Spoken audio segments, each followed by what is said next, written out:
అదే అమ్మా, అందరూ పెద్ద బిడ్డని ఇన్స్పిరేషన్ గా తీసుకుంటారు కదా, నేనైతే అక్కనే ఇన్స్పిరేషన్ గా తీసుకుంటాను. అందుకే హరామ్స్ గా కూర్చుంటాను. ఎందుకే చెల్లె ఎక్కువ మాట్లాడుతున్నా? పని చేయ చేతనైతలే అని చెప్పారా? అదే నాకు కాదే, నీకు పని చేత కాకేమో నా మీద సాకులు చెప్పుకుంటూ కూర్చుంటాను ఖాళీగా.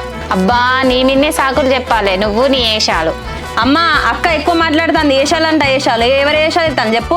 అమ్మ, పని చేయ చేతగాక సాకులు చెప్పినా అని చెప్తాను. నేనేం సాకులు చెప్పినా చెప్పే. ఫస్ట్ నేనేం వేషాలు వేసినావు చెప్పే అక్క. నువ్వు నేనేం సాకులు చెప్పినా చెప్పే. ఏం వేషాలు వేసినావు చెప్పు. నువ్వు ఏం సాకులు చెప్పినా చెప్పు. నువ్వు చెప్పు ఫస్ట్. నువ్వు చెప్పు ఫస్ట్. ఫస్ట్ నేనేం వేషాలు వేసినా నువ్వు చెప్పక్క. నీ సాకులు నేను చెప్తా తర్వాత. నేనేం సాకులు చెప్పినా నువ్వు ఫస్ట్ చెప్పు చెల్లె. నీ ఏషాలు నేను తర్వాత చెప్తావు. నా నోటి దుర్దకు బోలు బయట కొట్టుకుంటారా మీరు? నా వేషాలు చెప్పాక ఫస్ట్ నువ్వు చెప్పు. ఆ పుల్లె పెద్దదానా చిన్నదానా? ఎవరింట్లో లొల్లి నత్తందానే? మీరే ఉన్నారా ఆడపిల్లలు? ఎవరన్నా చూస్తే ఏమనుకుంటారు? మరి ఏందమ్మా, దీనికి ఏం పని లేదా? ఊకే నా జోలికి వస్తా ఉంటది. అవును,